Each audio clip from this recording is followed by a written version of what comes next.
നിറഞ്ഞ ഗുരുക്കന്മാര്, ജ്യോതിശാസ്ത്രത്തിലും മറ്റ് ശാസ്ത്രത്തിലും വിശ്വസിക്കുന്ന പ്രിയപ്പെട്ടവര്, ജ്യോതിഷ പണ്ഡിതന്മാര്, ഞാനിന്നിവിടെ പറയാൻ പോകുന്നത് ചതയ നക്ഷത്രത്തിന്റെ ഗുണവിശേഷങ്ങളാണ്.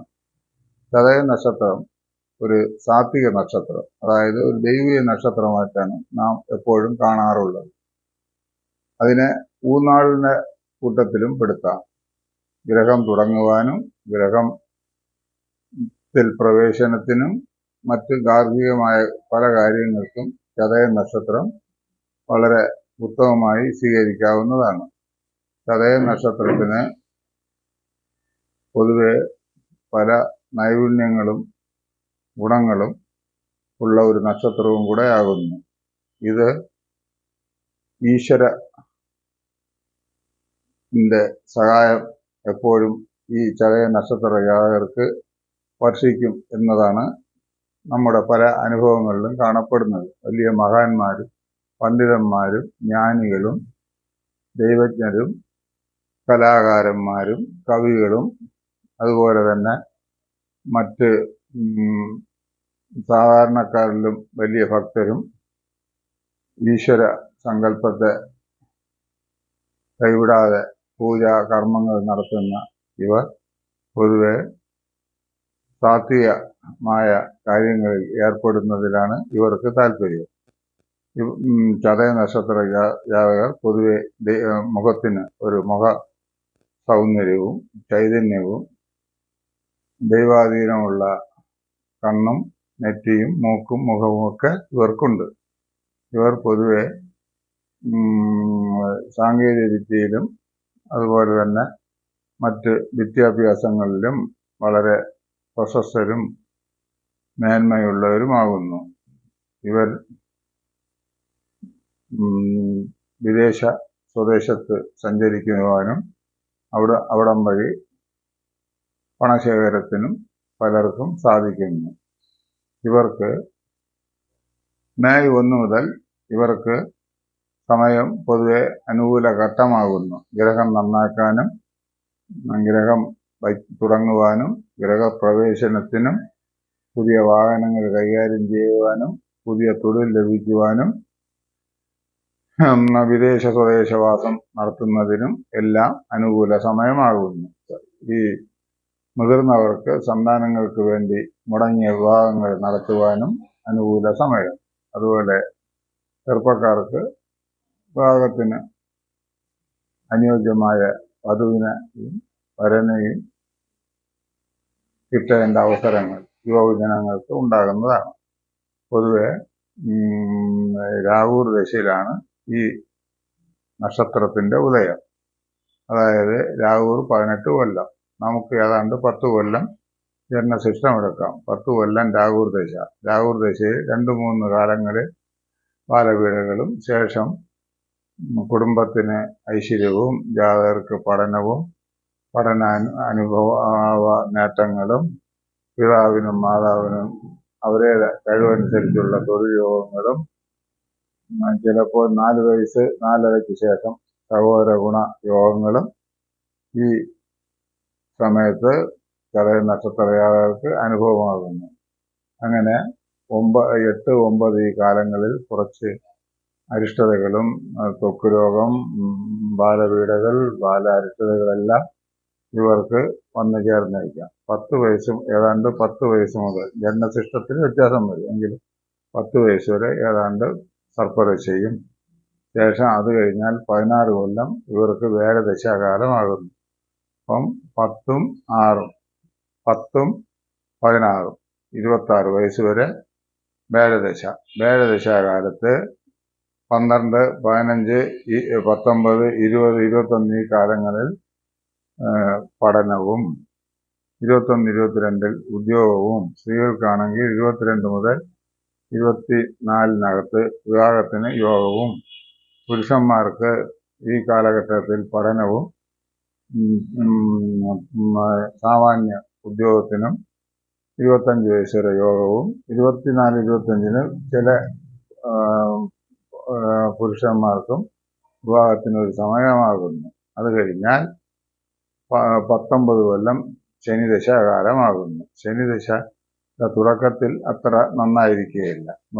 ഇവർക്ക് പൊതുവെ അത് കഴിഞ്ഞാൽ 30, 32, 35, 38, 40 ഈ കാലങ്ങളിൽ പൊതുവെ നല്ല കാലഘട്ടവും ആകുന്നു. പുതിയ തൊഴിൽ, അതിൽ നിന്ന് സാമ്പത്തിക നേട്ടങ്ങൾ, വാഹനം, വസ്ത്രം, വച്ചുകൂട്ട്, ഗൃഹനിർമ്മാണം, കച്ചവട പുരോഗതി, അവരുടേതായ അനുസരിച്ച് സാമ്പത്തികം മുടക്കിയുള്ള തൊഴിലുകൾ ചെയ്യുവാനും, പിന്നെ കലാകാരന്മാർക്ക് കലയിൽ അവരുടെ മികവ് കാണിക്കുവാനും, എഴുത്തുകാർക്ക് അംഗീകാരം തേടി വരാനും, പിന്നെ മറ്റ് പത്രപ്രവർത്തകർക്ക്, എഴുത്തുകാർക്ക്, പൂജ കർമ്മങ്ങൾ നടത്തുന്ന തന്ത്രി, മറ്റ് ഇവർക്കൊക്കെ ഈ കാലഘട്ടം പൊതുവെ അനുകൂലമാകുന്നു. ശനിദശയുടെ നല്ല അനുഭവസിദ്ധിക്ക് വേണ്ടി ശാസ്താവിന് നീരാഞ്ജനവും മുരുകന് പഞ്ചാമൃത അഭിഷേകവും ഏതാണ്ട് 41 വയസ്സ് വരെ ഇവർക്ക് ശനിദശാകാലമാകുന്നു. 40 മുതൽ അല്പ ക്ലേശങ്ങൾ, ശാരീരിക, മാനസിക, കുടുംബ ക്ലേശങ്ങളും ഇവർക്ക് ഉണ്ടാകും. ദൈവപ്രീതിയാൽ ഇവ മാറ്റാവുന്നതാണ്. അത് കഴിഞ്ഞാൽ 17 കൊല്ലം ബുധദശാകാലം. ബുധദശാകാലത്ത് സാമ്പത്തിക നേട്ടം, കുടുംബസുഖം, സന്താനങ്ങൾക്ക് ഐശ്വര്യം, അവർക്ക് പഠന പൂർത്തീകരണവും വിവാഹാദി മംഗളകർമ്മങ്ങളും ഉദ്യോഗവും, ജാതകർക്ക് സാമ്പത്തികമായ നേട്ടങ്ങളും, നല്ല ഗ്രഹം, വാഹനം തുടങ്ങിയ ജീവിതത്തിൻ്റെ പല അവിഷ്ടസിദ്ധികളും ഈ ദശയിൽ ഇവർക്ക് അനുഭവമാകുന്നു. ഈ ദശയുടെ അനുഭവസിദ്ധിക്ക് വേണ്ടി ഹനുമാന് വടമാല, ശിവന് ജലധാര, ദേവപ്രീതി എന്നിവയെല്ലാം വരുത്തിക്കൊള്ളേണ്ടതാകുന്നു. അത് കഴിഞ്ഞാൽ അടുത്ത് 7 കൊല്ലം കേതുദശാകാലം. പൊതുവെ തുടക്കത്തിൽ അല്പ അരിഷ്ടതയും മധ്യത്തോടുകൂടി ഉന്നത പദവിയും ലഭിക്കുന്നതാണ്.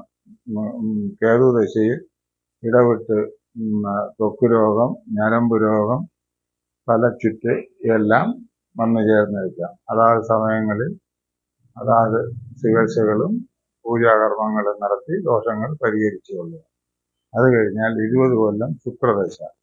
ശുക്രൻ പൊതുവെ നല്ല അനുകൂലങ്ങൾ ഇവർക്ക് ചെയ്യും. സന്താനങ്ങൾക്ക് ഐശ്വര്യം, പുത്രപൗത്രാദി സൗഖ്യം, ഭാഗ്യ ഐശ്വര്യം, ഉന്നത ഗ്രഹ നിർമ്മാണം, ഇവർക്ക് ആരോഗ്യത്തിൻ്റെ അടിസ്ഥാനത്തിൽ പല ജോലികൾ ചെയ്യുവാനുള്ള യോഗഭാഗ്യങ്ങളും കീർത്തിയും എല്ലാം ഈ ശുക്രൻ കൊടുക്കും. ശേഷം ആദ്യത്തെ 6 കൊല്ലം ബാക്കി ദൈവത്തിന് വിട്ടുകൊടുക്കുന്നു. ഇവർ സർപ്പദശയിലാണല്ലോ ജനിക്കുന്നത്, കുംഭക്കൂറുകാരുമാണ്. അപ്പോൾ സർപ്പന് അനുകൂലത്തിന് വേണ്ടി ആയില്യ പൂജ, പ്രധാന സർപ്പക്ഷേത്രങ്ങളിൽ പോയി നൂറും പാലും നടത്തുക, സർപ്പബലി എന്നിവ നടത്തുകയും, ഇവർക്ക് പുരാതനമായി സർപ്പക്കാവുകളോ തെക്കതുകളോ ഉണ്ടെങ്കിൽ അവ നിർമ്മിക്കുന്നതിനോ പൂജകൾ നടത്തുന്നതിനോ എല്ലാം സഹകരിച്ച് നടത്തുന്നത് ഈ സർപ്പ ദശയിൽ ജനിച്ച നക്ഷത്രജാതകർക്കും കുടുംബത്തിനും ഉത്തമമാകും. അടുത്തത് വ്യാഴദശ, 16 കൊല്ലം. വ്യാഴദശാകാലത്ത് ജാതകർക്ക് വിഷ്ണു സംബന്ധിച്ചുള്ള പൂജകൾ, അതായത് കൃഷ്ണൻ കോവിലിലും മഹാവിഷ്ണു ക്ഷേത്രങ്ങളിലും പോയി പാൽപ്പായസം, ഭാഗ്യസൂത്രാർച്ചന തുടങ്ങിയ ദൈവിക കാര്യങ്ങൾ നടത്തുന്നത് ഉത്തമമായിരിക്കും. അത് കഴിഞ്ഞാൽ 19 കൊല്ലം ശനിദശ. ശനിദശാകാലം ചതയം നക്ഷത്രജാതകർക്ക് സാമാന്യം നന്നായിരിക്കുന്ന ഒരു ദശയാണ്. അതുകൊണ്ട് ഇവർ ശാസ്താം കോവിലിലും ഹനുമാൻ കോവിലിലും പോയി അർച്ചന ആരാധനകൾ നടത്തി ദോഷങ്ങൾ മാറ്റിക്കൊള്ളുക. അത് കഴിഞ്ഞാൽ വരുന്നത് ബുധദശ, 17 കൊല്ലം. ആ ബുധദശാകാലത്ത് ഇവർ വിഷ്ണുപ്രീതി, ശിവക്ഷേത്രത്തിൽ ജലധാര, കൃഷ്ണ ക്ഷേത്രത്തിൽ പോയി പാൽപ്പായസം നൽകുകയും വിഷ്ണുപ്രീതി വരുത്തുകയും ചെയ്തു കൊള്ളുക. അത് കഴിഞ്ഞാൽ കേതുദശ, 7 കൊല്ലം. കേതുദശയിൽ ഗണപതിക്ക് അർച്ചന, ആരാധന, സർപ്പപ്രീതി എന്നിവ വരുത്തുക. അത് കഴിഞ്ഞ് ശുക്രദശാകാലത്ത് ഇവർക്ക് ഗണപതി പ്രീതി, ദേവിപ്രീതി, ശിവപ്രീതി, ഹനുമാപ്രീതി എന്നിവയെല്ലാം നടത്തി സൽ അനുഭവങ്ങൾ ഉണ്ടാക്കുന്നത് വളരെ നന്നായിരിക്കും. അത് കഴിഞ്ഞാൽ ആദിത്യദശ 6 കൊല്ലം. ആദിത്യദശാകാലത്ത് ശിവഭജനം വളരെ ആവശ്യമാകുന്നു. ഇവർ അണിയേണ്ട കല്ലുകൾ: രാഹുർദശയിൽ ഗോമേതകവും, വ്യാഴദശയിൽ പുഷ്യരാഗവും, ശനിദശയിൽ ഇന്ദ്രനീലവും, ബുധദശയിൽ മരതകവും, കേതുദശയിൽ വൈദൂര്യവും, ശുക്രദശയിൽ വൈരവും, ആദിത്യദശയിൽ ചുവന്ന രത്നവും അണിയുന്നത് ഉത്തമമാകുന്നു. പൊതുവെ ചതയ നക്ഷത്ര ജാതകർക്ക് ദൈവഭജന എല്ലാ ക്ഷേത്രങ്ങളിലും പോയി പരിപാടികൾ നടത്തുന്നതും ദൈവാരാധനകൾ നടത്തുന്നതും ഇവർക്ക് വളരെ ഉത്തമമായിരിക്കും. ഒരു ദൈവ അനുഗ്രഹം, സത്യസന്ധതയും പുലർത്തുന്ന നക്ഷത്രമാണ് ചതയ നക്ഷത്രം. ഇവരുടെ ഭാഗ്യ നമ്പർ 2, 5. ഭാഗ്യ നിറം നീല, ആറഞ്ച്, വെള്ള. ഭാഗ്യ ദിവസം ശനി, വ്യാഴം. ഇത്രയും പറഞ്ഞുകൊണ്ട് എൻ്റെ ഈ വീഡിയോ തൽക്കാലം നിർത്തുന്നു. നമസ്തേ. ഞാൻ മലയങ്കിഴ് പുരുഷോത്തമൻ ജോസൻ.